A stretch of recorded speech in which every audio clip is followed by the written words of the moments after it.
ಎಲ್ಲರಿಗೂ ನಮಸ್ಕಾರಗಳು. ಸ್ಮಿತಾಸ್ ಮ್ಯಾಜಿಕ್ ಹ್ಯಾಂಡ್ಸ್ಗೆ ನಿಮಗೆಲ್ಲರಿಗೂ ಸ್ವಾಗತ. ನೋಡಿ, ಇವತ್ತು ನಾನು ನಿಮಗೆ ಸಪ್ತ ಶನಿವಾರದ ಪೂಜೆಯ ಬಗ್ಗೆ ಮಾಹಿತಿ ಕೊಡ್ತಾ ಇದ್ದೇನೆ. ಇದು ವೆಂಕಟೇಶ್ವರ ಸ್ವಾಮಿ ಪೂಜೆ ಅಲ್ಲ, ಶನೈಶ್ವರ ಸ್ವಾಮಿಯ ಒಂದು ಪೂಜೆಯಾಗಿರುತ್ತದೆ. ಇದನ್ನು ನಾವು 7 ವಾರಗಳು ಮಾಡಬೇಕಾಗಿರುವಂಥದ್ದು. ನಾನು ಅಧಿಕ ಮಾಸ ಪ್ರಾರಂಭವಾದ ನಂತರದಲ್ಲಿ ನಾನು ನಿಮಗೆ ಸಪ್ತ ಶನಿವಾರ ಅಂದರೆ ವೆಂಕಟೇಶ್ವರ ಸ್ವಾಮಿಗೆ ಪೂಜೆ ಮಾಡುವಂಥ ವಿಧಾನವನ್ನು ಕೂಡ ನಾನು ಆ ಒಂದು ಸಮಯದಲ್ಲಿ ತಿಳಿಸ್ಕೊಡ್ತೀನಿ. ನೋಡಿ, ಸಪ್ತ ಶನಿವಾರ ಪೂಜೆ ಮಾಡೋದ್ರಿಂದ ನಮಗೆ ಸಿಗುವ ಫಲಗಳೇನಪ್ಪ ಅಂತಂದರೆ ಶನಿದೋಷ ನಿವಾರಣೆ ಆಗುತ್ತದೆ, ಹಣಕಾಸಿನ ತೊಂದರೆ ಕಡಿಮೆ ಆಗುತ್ತದೆ, ಹಾಗೆ ಉದ್ಯೋಗ ಕೂಡ ಸಿಗ್ತಾ ಹೋಗುತ್ತದೆ, ಆಮೇಲೆ ವ್ಯವಹಾರದಲ್ಲಿ ಅಭಿವೃದ್ಧಿ ಆಗ್ತಾ ಹೋಗುತ್ತದೆ, ಕಷ್ಟಗಳು ನಿವಾರಣೆ ಆಗಿ ಮನಃಶಾಂತಿ ಮತ್ತು ರಕ್ಷಣೆ ಕೂಡ ಸಿಗ್ತಾ ಹೋಗುತ್ತದೆ. ಹಾಗೆಯೇ ಈ ಪೂಜೆ ಮಾಡಿರುವಂಥ ದಿವಸಗಳಲ್ಲಿ ನೀವು ಪಾಲಿಸಬೇಕಾದಂಥ ನಿಯಮಗಳೇನಪ್ಪ ಅಂತಂದರೆ ಬಡವರಿಗೆ ಅನ್ನದಾನ ಮಾಡುವಂಥದ್ದು, ಆಂಜನೇಯ ಸ್ವಾಮಿ ಟೆಂಪಲ್ಗೆ ಹೋಗುವಂಥದ್ದು, ಹಾಗೆಯೇ ಹನುಮಾನ್ ಚಾಲೀಸ್ ಕೂಡ ಹೇಳಿಕೊಳ್ಳುವಂಥದ್ದು. ಇವತ್ತು ಬನ್ನಿ ನಾವು ಶನೈಶ್ವರ ಸ್ವಾಮಿಗೆ ಪೂಜೆ ಮಾಡುವಂಥ ವಿಧಾನವನ್ನು ತಿಳಿದುಕೊಳ್ಳೋಣ ಅಂತ. ಇದನ್ನು ಎಲ್ಲರೂ ಕೂಡ ಮಾಡಬೇಕು, ಪ್ರತಿಯೊಬ್ಬರು ಕೂಡ ದೋಷ ಇದ್ರೇ ಮಾಡಬೇಕು ಆ ಥರ ಏನಲ್ಲ, ಎಲ್ಲರೂ ಕೂಡ ಆಚರಣೆ ಮಾಡಿದರೆ ತುಂಬಾ ಒಳ್ಳೆಯದು. ಇದರ ಪೂಜಾ ವಿಧಾನ ಜೊತೆಯಲ್ಲಿ ಏನಕ್ಕೆ ನಾನು ಇದನ್ನು ಇವಾಗ ತಿಳಿಸ್ಕೊಡ್ತಾ ಇದ್ದೇನೆ ಅಂತಂದರೆ, ನಮಗೆ 16ನೇ ತಾರೀಕು ಶನಿವಾರದ ದಿವಸ ನಮಗೆ ಬಾದಾಮಿ ಅಮಾವಾಸ್ಯೆ ಅಥವಾ ದರ್ಶ ಅಮಾವಾಸ್ಯೆ ಅಂತಲೂ ಕೂಡ ಕರೀತಾರೆ. ಅವತ್ತು ನಮಗೆ ಶನೈಶ್ವರ ಸ್ವಾಮಿಯ ಜಯಂತಿ ಇರೋದ್ರಿಂದ ನಾವು ಈ ಒಂದು 7 ಸಪ್ತ ಶನಿವಾರ ಏನು ಪೂಜೆ ಇದೆಯೋ ಅದನ್ನು ನಾವು ಪ್ರಾರಂಭ ಮಾಡಿದರೆ ತುಂಬಾ ಒಳ್ಳೆಯದು. ನೋಡಿ, ಈ ಪೂಜೆ ಮಾಡಲು ನಮಗೆ ಆಂಜನೇಯ ಸ್ವಾಮಿ ವಿಗ್ರಹ ಅಥವಾ ಫೋಟೋ ಇದ್ದರೆ ಒಳ್ಳೆಯದು. ಶನೈಶ್ವರ ಸ್ವಾಮಿ ಫೋಟೋ ನಾವು ಮನೇಲಿ ಇಡೋದಕ್ಕೆ ಬರೋದಿಲ್ಲ. ಹಾಗಾಗಿ ನೀವು ಅದರ ಬದಲಿಗೆ ನೀವು ಆಂಜನೇಯ ಸ್ವಾಮಿ ಫೋಟೋ ಇಡ್ಬೋದು, ಅಥವಾ ಲಕ್ಷ್ಮೀ ವೆಂಕಟೇಶ್ವರ ಸ್ವಾಮಿ ಫೋಟೋ ಇದ್ದರೆ ತುಂಬಾ ಒಳ್ಳೆಯದು. ಇದು ನಮ್ಮ ಮನೆ ದೇವರಾಗಿರೋದು, ನಾನು ವೆಂಕಟೇಶ್ವರ ಸ್ವಾಮಿ ಫೋಟೋವನ್ನು ಇಟ್ಟಿದ್ದೇನೆ. ನೋಡಿ, ಪ್ರಸಾದದ ಬಗ್ಗೆ ನಾವು ಮೊದಲು ತಿಳ್ಕೊಬೇಕಾಗಿರುವಂಥದ್ದು ಏನಪ್ಪ ಅಂತಂದರೆ, ನೀವು ಈಗ ಸಪ್ತ ಶನಿವಾರ ಅಲ್ವಾ, 7 ವಾರಕ್ಕೆ ಆಗುವಷ್ಟು ಎಳ್ಳು ಮತ್ತು ಬೆಲ್ಲವನ್ನು ತೆಗೆದುಕೋಬೇಕು. 7 ಅಚ್ಚು ಬೆಲ್ಲ ಮತ್ತು ಈಗ ಒಂದು ಅರ್ಧ kg ಎಳ್ಳು ತೆಗೆದುಕೊಂಡಿದ್ದೀರಿ ಅಂದರೆ ಅದನ್ನು ನೀವು 7 ಭಾಗವನ್ನಾಗಿ ಮಾಡಬೇಕಾಗುತ್ತದೆ. ನೋಡಿ, ನಾನು ತೋರಿಸ್ತಾ ಇದ್ದೀನಲ್ಲ, ಒಂದು ಪ್ಲೇಟಿನಲ್ಲಿ ಸ್ವಲ್ಪ ಮಟ್ಟಿಗೆ ಎಳ್ಳನ್ನು ಇಟ್ಟಿದ್ದೇನೆ, ಹಾಗೆ ಒಂದು ಅಚ್ಚು ಬೆಲ್ಲವನ್ನು ಇಟ್ಟಿದ್ದೇನೆ. ಅದ್ರ ಜೊತೆಲಿ ನೀವು ಪ್ರತಿ ವಾರನೂ ಅಂದರೆ ಪ್ರತಿ ಶನಿವಾರ ₹1 ಕಾಯಿನನ್ನು ಇಡಬೇಕಾಗುತ್ತದೆ.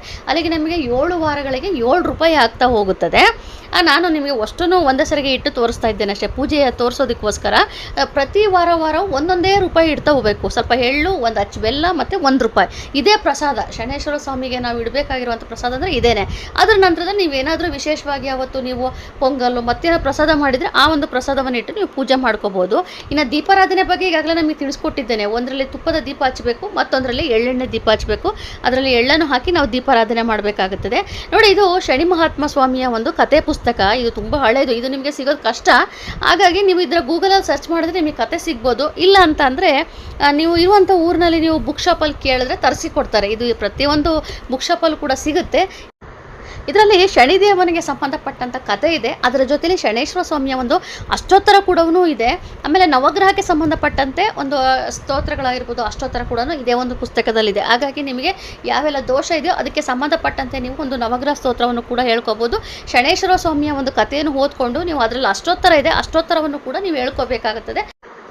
ದೇವರ ಮುಂದೆ ಕುಳಿತುಕೊಂಡು ನೀವು ಆ ಕಥೆಯನ್ನು ಓದ್ಕೊಂಡು ಹಾಗೆ ಅಷ್ಟೋತ್ತರವನ್ನು ಕೂಡ ನೀವು ಹೇಳ್ಕೋಬೇಕಾಗುತ್ತದೆ. ನಂತರದಲ್ಲಿ ನೀವು ಏನು ಪ್ರಸಾದ ಇಟ್ಟಿರ್ತೀರೋ ಅದನ್ನು ಮತ್ತೊಮ್ಮೆ ದೇವರಿಗೆ ತೋರಿಸಿ ಆಮೇಲೆ ನೀವು ದೀಪಾರಾಧನೆ ಮಾಡಬೇಕು. ನಾನು ಈಗಾಗಲೇ ಹೇಳ್ಕೊಟ್ಟಿದ್ದೇನೆ, ಒಂದು ಅನ್ನಪೂರ್ಣೇಶ್ವರಿ ಅಂದರೆ ಲಕ್ಷ್ಮೀ ಸಾಂಕೇತಿಕವಾಗಿ, ಮತ್ತೊಂದು ಶನೈಶ್ವರ ಸ್ವಾಮಿಗೆ ಅಂತೇಳಿ 2 ದೀಪವನ್ನು ಹಚ್ಚಿ.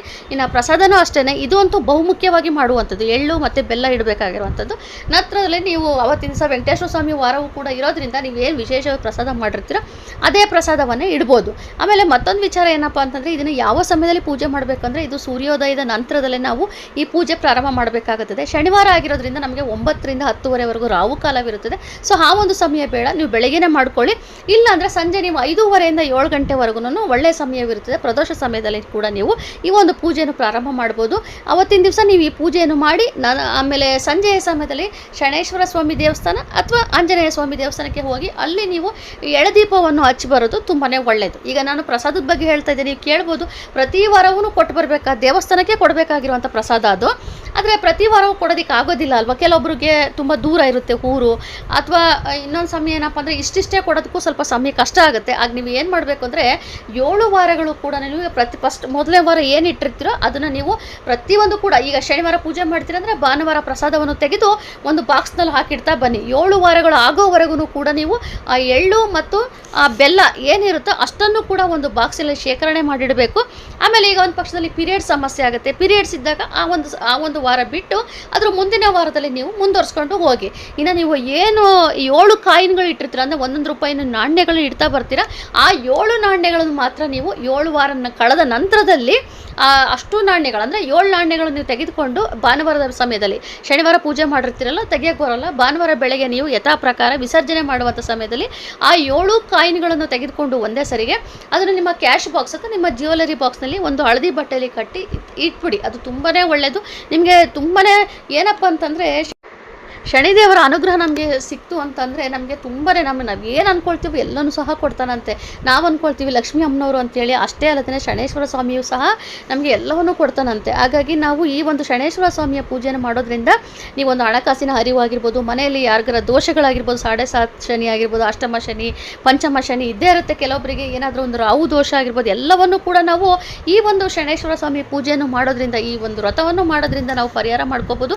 ಆಮೇಲೆ ಹಣಕಾಸಿನ ಅಭಿವೃದ್ಧಿ ಕೂಡ ಆಗ್ತಾ ಹೋಗ್ತದೆ. ಯಾಕಂತಂದರೆ ಮನೇಲಿ ಏನಾದರೂ ಒಂದು ಅಡೆತಡೆಗಳಿದ್ದಾಗ ನಾವು ಈ ಒಂದು ವ್ರತವನ್ನು ಮಾಡೋದ್ರಿಂದ ನಿಮ್ಮಲ್ಲಿರುವಂಥ ಸಮಸ್ಯೆಗಳನ್ನು ಕೂಡ ನೀವು ಪರಿಹಾರ ಮಾಡಿಕೊಂಡು ಮನೆಯಲ್ಲೂ ಕೂಡ ಅಭಿವೃದ್ಧಿ ಆಗ್ತಾ ಹೋಗುತ್ತದೆ. ಎಲ್ಲರೂ ಕೂಡ ಆಚರಣೆ ಮಾಡ್ಬೋದು. ಇದು ದೋಷ ಇದ್ದು ಅಂತಾರಲ್ಲ, ಪ್ರತಿಯೊಬ್ಬರು ಕೂಡ ಈ ಪೂಜೆಯನ್ನು ಮಾಡ್ತಾ ಬನ್ನಿ, ತುಂಬಾ ಒಳ್ಳೆಯದಾಗ್ತಾ ಹೋಗುತ್ತದೆ. ಪೂಜೆಯ ಸಮಯದಲ್ಲಿ ಈಗ ಅಂತಂದರೆ ಶನೇಶ್ವರ ಸ್ವಾಮಿ ಕತೆ ಓದ್ತೀರಾ, ಅಷ್ಟೋತ್ತರ ಮಾಡ್ಕೊಳ್ತೀರಾ, ನಂತರದಲ್ಲಿ ದೀಪಾರಾಧನೆಯನ್ನು ಮಾಡಿ ಒಂದು ಕಾಯಿಯನ್ನು ಹೊಡೆದು ಮಂಗಳಾರತಿ ಮಾಡಬೇಕಾಗುತ್ತದೆ. ಆಮೇಲೆ ತುಳಸಿ ಮಾಲೆಯೇ ಹಾಕಬೇಕು. ಶನೇಶ್ವರ ಸ್ವಾಮಿಗೆ ತುಳಸಿ ಅಂದರೆ ಭಾಳ ಇಷ್ಟವಾದದ್ದು.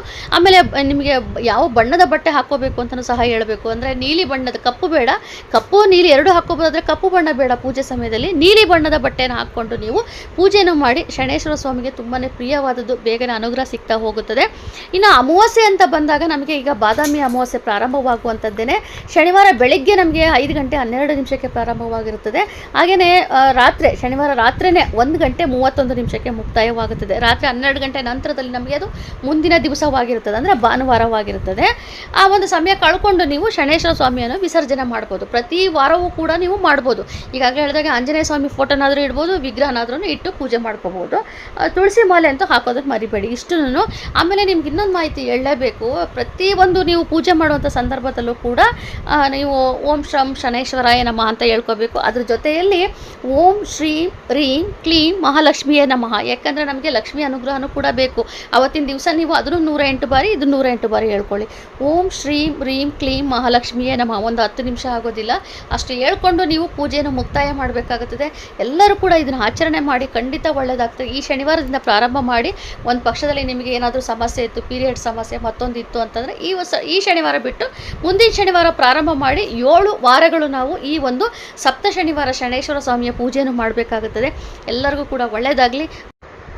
ಅಮಾವಾಸ್ಯೆಗೂ ಈ ಒಂದು ಏನಪ್ಪ ಅಂದರೆ ಈಗ ಸಪ್ತ ಶನಿವಾರ ಪೂಜೆಗೂ ಕೂಡ ಯಾವುದೇ ರೀತಿಯ ಸಂಬಂಧ ಇರೋದಿಲ್ಲ. ಎರಡೂ ಕೂಡ ಬೇರೆ ಬೇರೆ ಆಗಿರುತ್ತದೆ. ಆದರೆ ನಾನು ಯಾಕೆ ತಿಳಿಸ್ತೇನೆ ಅಂದರೆ ಅವತ್ತಿನ ದಿವಸ ಶನೇಶ್ವರ ಸ್ವಾಮಿಯ ಜಯಂತಿ ಇರೋದ್ರಿಂದ ನಾನು ವಿಶೇಷವಾಗಿ ತಿಳಿಸ್ಕೊಡ್ತಾ ಇದ್ದೇನೆ. ಹಾಗೆ ಅದ್ರ ಜೊತೆಯಲ್ಲಿ ನೀವು ಎಳ್ಳೆಣ್ಣನ್ನು ಕೂಡ ದಾನ ಮಾಡೋದ್ರಿಂದ ತುಂಬಾ ಒಳ್ಳೆಯದು. ಪ್ರತಿ ವಾರ ಅಂತಲ್ಲ, ಕೊನೆಯ ವಾರದಲ್ಲಿ 7 ವಾರ ನಂತರದಲ್ಲಿ ನೀವು ಈ ಪ್ರಸಾದದ ಜೊತೆಲಿ ಈಗ ನೀವು ಏನು ಎಳ್ಳು ಮತ್ತು ಬೆಲ್ಲವನ್ನು ಶೇಖರಣೆ ಮಾಡಿ ಇಟ್ಟಿರ್ತೀರೋ ಅಷ್ಟನ್ನು, ಅದ್ರ ಜೊತೆಲಿ ಎಲೆ, ಅಡಿಕೆ, ದಕ್ಷಿಣೆ, ಬಾಳೆಹಣ್ಣು ಇಷ್ಟನ್ನು ಕೂಡ ನೀವು ತೆಗೆದುಕೊಂಡಾಗ ಜೊತೆಲಿ ಒಂದು ಎಳ್ಳೆಣ್ಣೆ ಪ್ಯಾಕೆಟ್ ಇಷ್ಟನ್ನು ಕೂಡ ದೇವರಿಗೆ ಅಲ್ಲಿ ಹೋಗಿ ದೇವಸ್ಥಾನಕ್ಕೆ, ಆಂಜನೇಯ ಸ್ವಾಮಿ ದೇವಸ್ಥಾನಕ್ಕಾದರೂ ಕೊಡ್ಬೋದು, ಅಥವಾ ಒಂದು ಶನೇಶ್ವರ ಸ್ವಾಮಿ ದೇವಸ್ಥಾನಕ್ಕಾದರೂ ಕೊಡ್ಬೋದು. ಅಲ್ಲಿ ಕೊಟ್ಟು ನೀವು ಒಂದು ಆಶೀರ್ವಾದ ತೆಗೆದುಕೊಂಡು ಬರೋದ್ರಿಂದ ಖಂಡಿತ ನೀವು ಏನು 7 ವಾರ ಪೂಜೆ ಮಾಡಿರ್ತೀರೋ ಅದ್ರ ಸಂಪೂರ್ಣ ಫಲ ಕೂಡ ನಿಮಗೆ ಸಿಗ್ತಾ ಹೋಗುತ್ತದೆ. ಇನ್ನು ಅಮಾವಾಸ್ಯೆ ಅಂತ ಬಂದಾಗ ಅಮಾವಾಸ್ಯೆ ಪೂಜೆ ನಿಮಗೆ ಪ್ರತಿ ತಿಂಗಳು ಕೂಡ ತಿಳಿಸ್ಕೊಡ್ತಾ ಇರ್ತೇನೆ. ಹೊಸ ಕಳಸವನ್ನು ಇಟ್ಟು ನಾವು ಪೂಜೆ ಮಾಡಬೇಕಾಗುತ್ತದೆ. ಅಂದರೆ ಹೊಸ ಕಳಸ ಅಂದರೆ ನೀವು ದಿನನಿತ್ಯ ಏನು ಕಳಸ ಇಡ್ತೀರೋ ಅದನ್ನು ತೆಗೆದು ಆ ಒಂದು ಜಾಗದಲ್ಲಿ ಆ ಕಳಸಕ್ಕೆ ಹೊಸದಾಗಿ ನೀರನ್ನು ಇಟ್ಟು 5 ವಿಳೆದಲ್ಲೇ ಹೊಸ ಕಾಯಿಯನ್ನು ಇಟ್ಟು ಮಂಗಳಾರತಿ ಮಾಡಿ,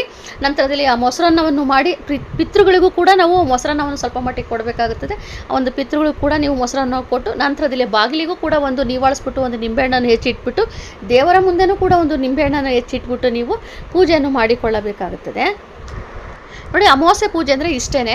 ಹಾಗೆಯೇ ಈಗ ನಾನು ಈಗಲೇ ಏನು ಸಪ್ತ ಶನಿವಾರ ಹೇಳಿದ್ದೇನೋ ಈಗಾಗಲೇ ನಾನು ನಿಮಗೆ ಶನಿ ಚಕ್ರ ರಂಗೋಲಿ ತಿಳಿಸ್ಕೊಟ್ಟಿದ್ದೇನೆ. ಹಾಗೆಯೇ ಶನೇಶ್ವರ ಸ್ವಾಮಿಗೆ ಹಚ್ಚುವಂಥ ವಿಶೇಷವಾದ ದೀಪಾರಾಧನೆ ತಿಳಿಸ್ಕೊಟ್ಟಿದ್ದೇನೆ. ಆ ಒಂದು ವಿಡಿಯೋವನ್ನು ಕೂಡ ನೀವು ನೋಡಿ, ನಿಮಗೆ ಸಂಪೂರ್ಣ ಮಾಹಿತಿ ಸಿಗ್ತಾ ಹೋಗುತ್ತದೆ. ಆ ಚಕ್ರವನ್ನು ಬರದೆ ಅದ್ರ ಮೇಲೆ ನಾವು ದೀಪವನ್ನು ಇಟ್ಟು ನಾವು ಶನಿದೇವನನ್ನು ಆರಾಧನೆ ಮಾಡಬೇಕಾಗುತ್ತದೆ. ಅಂದರೆ ಶನಿದೇವನನ್ನು ನಾವು ಆಹ್ವಾನ ಮಾಡಿಕೊಂಡು ಪೂಜೆ ಮಾಡ್ಕೋಬೇಕಾಗುತ್ತದೆ. ಇಷ್ಟೇ ವಿಶೇಷ ಇರುವಂಥದ್ದು. ಮನೇಲಿ ಫೋಟೋ ಇಡೋದಕ್ಕೆ ಬರೋದಿಲ್ಲ, ಆದರೆ ಕಥೆಯನ್ನು ಓದ್ಕೋಬೋದು. ಪ್ರತಿ ಶನಿವಾರನೂ ಕೂಡ ನೀವು ಈ ಕಥೆಯನ್ನು ಓದ್ಬೋದು, ತುಂಬಾ ಒಳ್ಳೆಯದು. ನೋಡಿ ಇವತ್ತು ಅಮಾವಾಸ್ಯೆ ಜೊತೆಲಿ ಶನೈಶ್ವರ ಸ್ವಾಮಿ ಜಯಂತಿಯೂ ಕೂಡ ಇರೋದ್ರಿಂದ ಶನಿವಾರದ ದಿವಸ ನೀವು ಅವತ್ತು ಆದಷ್ಟು ಯಾರಿಗೆಲ್ಲ ಸ್ವಲ್ಪ ದೋಷಗಳಿದೆಯೋ ಅಂಥವರೆಲ್ಲ ಹೋಗಿ ನೀವು ಶನೈಶ್ವರ ಸ್ವಾಮಿ ದೇವಸ್ಥಾನ ಆಗಿರ್ಬೋದು ಅಥವಾ ಆಂಜನೇಯ ಸ್ವಾಮಿ ದೇವಸ್ಥಾನಕ್ಕೆ ಆಗಿರ್ಬೋದು ಎಳ್ಳು ಬೆಲ್ಲ ಆಮೇಲೆ ಎಳ್ಳೆಣ್ಣು ಕೂಡ ಎಳ್ಳೆಣ್ಣೆ ತೆಗೆದುಕೊಂಡು ಹೋಗಿ ನೀವು ಅಲ್ಲಿ ದಾನ ಕೊಡೋದ್ರಿಂದ ತುಳಸಿ ಮಾಲೆ ಮತ್ತು ವಿಳೆದೆಲೆ ಹಾರವನ್ನು ಕೂಡ ತೆಗೆದುಕೊಂಡು ಹೋಗಿ ಕೊಡೋದ್ರಿಂದ ಸ್ವಲ್ಪ ಮಟ್ಟಿಗಾದರೂ ನಿಮ್ಮ ದೋಷ ನಿವಾರಣೆ ಆಗಿ ಜೊತೆಲಿ ನಿಮಗೆ ಕಷ್ಟಗಳು ಕೂಡ ಕಡಿಮೆ ಆಗ್ತಾ ಬರ್ತದೆ. ಹಾಗೆಯೇ ಇವತ್ತಿನ ಒಂದು ವಿಡಿಯೋ ನಿಮ್ಗೆ ಇಷ್ಟವಾಗಿದ್ದಲ್ಲಿ ದಯವಿಟ್ಟು ಆದಷ್ಟು ಶೇರ್ ಮಾಡಿ, ಲೈಕ್ ಮಾಡಿ, ಕಮೆಂಟ್ ಮಾಡಿ, ಹಾಗೆಯೇ ಸಬ್ಸ್ಕ್ರೈಬ್ ಮಾಡ್ಕೊಳ್ಳಿ. ಥ್ಯಾಂಕ್